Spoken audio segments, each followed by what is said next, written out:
Friends, today we will go for experiment on testing of gear pump. From that, we will study about the characteristics of gear pump. This is nothing but the experimental setup, in which this one is nothing but the gear pump, which is run with the help of this pulley arrangement shaft and from the electrical motor. Electrical motor, we are taking supply, main supply. Okay. This pump, it is sucking the oil from this reservoir via this pipe.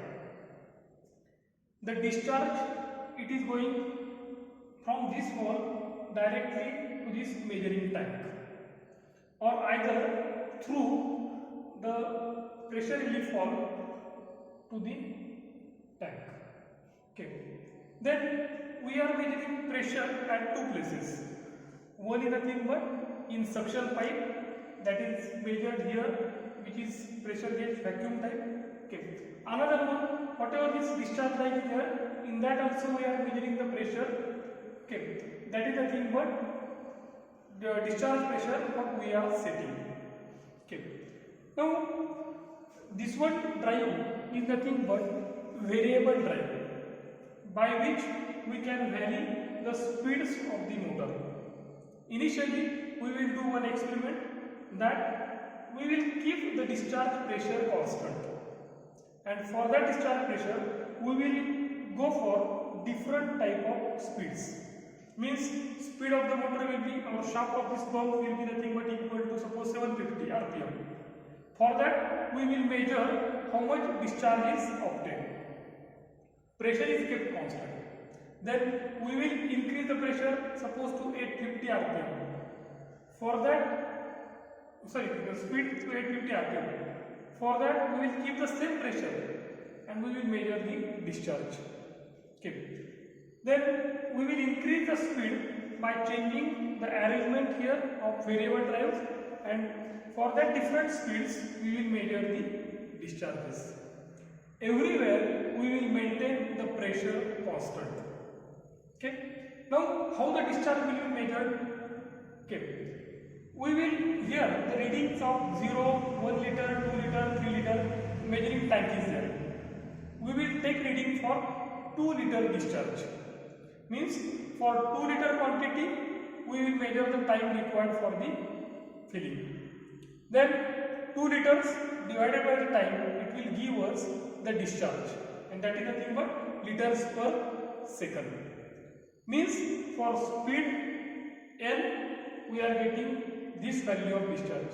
For another speed we are getting another value of discharge, and we will study how the discharge is changing with respect to the different speeds of the pump. Means if I will use that pump for that speed, how much discharge will be obtained for me. Okay. This is nothing but first simple work we will do, and then we will go for finding out the efficiencies of this pump for different pressures. Okay. Let us do that experiment now.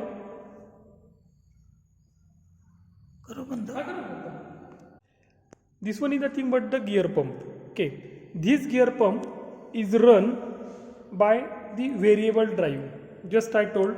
Okay. Now this variable drive, it is run with the help of motor. Okay. Motor is started. Okay. And this pump will be run with the help of that variable drive. Okay. By moving these two wheels inward or outward, we can change the speed of the drive and speed of the final pump. Okay. This is the thing, but by moving them inward or outward, we can move or we can change the speed of the pump. Now we will measure the speed of the shaft of the pump.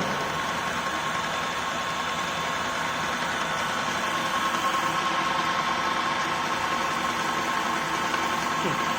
This one is 650 rpm. Okay.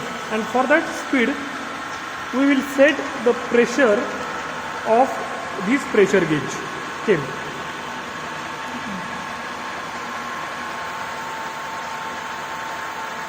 Initially we have closed this valve so that flow will go directly from this pipe to the tank.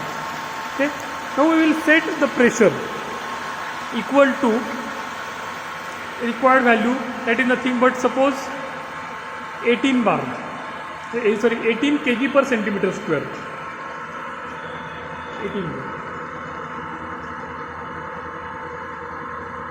Okay. Now here the reading of outward value should be measured, that is nothing but 18 kg per centimeter square. Okay. The discharge, it is coming here into the tank. Okay. And we have to measure the discharge for 2 liters quantity. Now we will take the reading from 1 liter to 3 liters, means 2 liter quantity. Okay. The timer is started.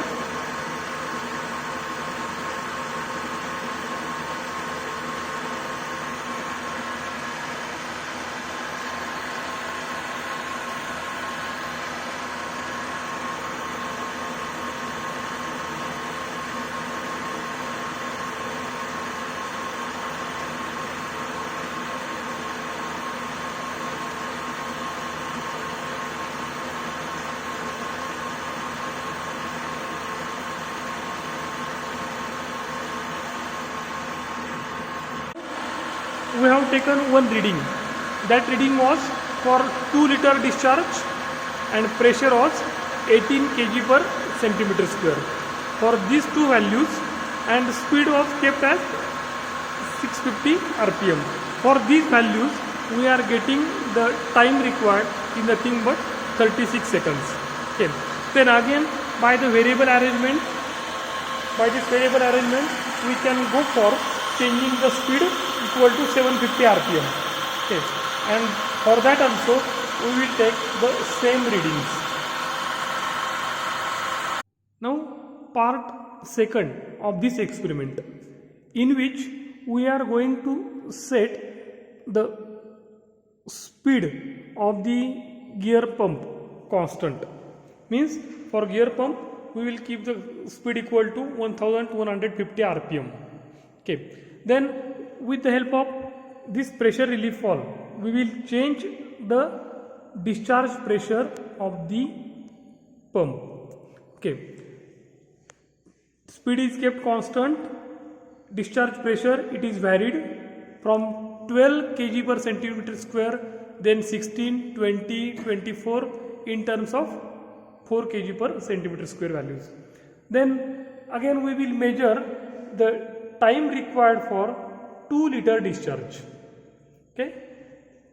2 liter quantity time we will measure, means 2 divided by that time we will get the discharge of this pump. Also electrical power we are giving as the input. Okay. At start we are supplying the electricity from this energy meter.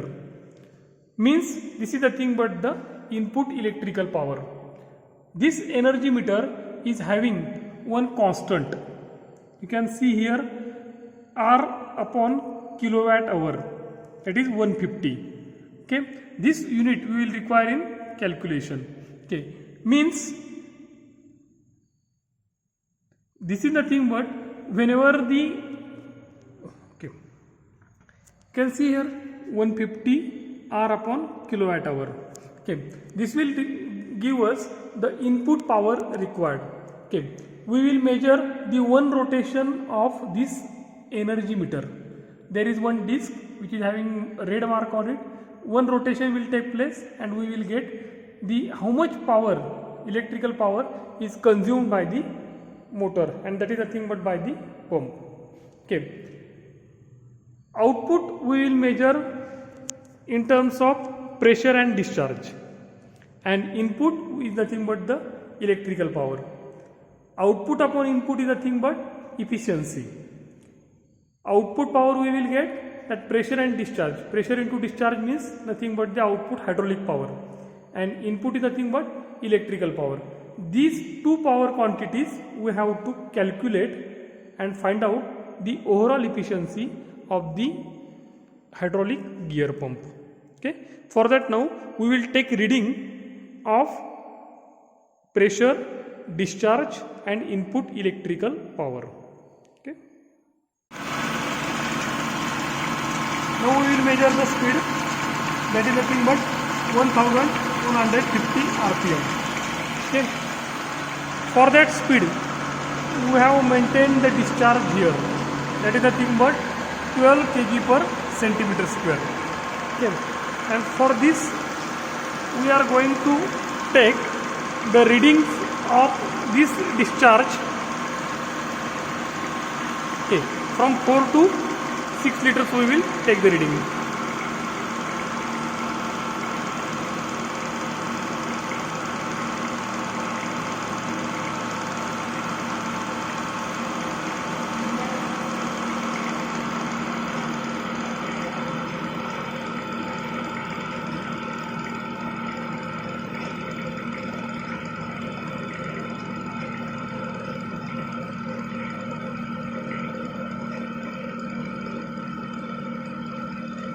Try to take reading of one rotation of the energy meter. Okay, energy meter is having red marking over it. Whenever this red marking will start to cross the vertical line, we will start the reading. Okay, we start. Okay, means energy meter reading. Now it will be in seconds. What reading we are taking? For one rotation of the energy meter, how much time is required, so that we will calculate the input power to the gear pump.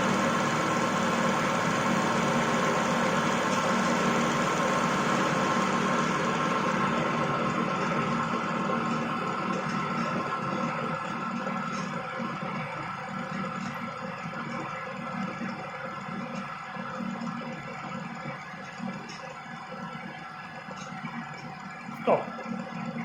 Now for second case, we have kept the speed of this pump constant, 1150 rpm. Okay, then for that speed we have changed the discharge pressure equal to 12 kg per centimeter square. Okay, then discharge is measured. At the same time, for the same conditions, we have measured the time required for one rotation of the energy meter disc. Okay, here this pressure and discharge will give us hydraulic power. This energy meter is nothing but input to the pump. Okay, we will get the input power, this one output power. Output upon input is nothing but efficiency calculation of the gear pump. Then keep the speed constant, go for changing the pressure from 12 to 16 kg per centimeter square. Do the same experimentation for 2 liter discharge, 2 liter quantity, time and energy meter reading, so that for every new work we will find out the output power and the input power, so that pump efficiencies at different pressures can be found out. This will give us the idea that for which pressure efficiency is which one, so that we can use that pump for that pressure accurately. Okay, thank you.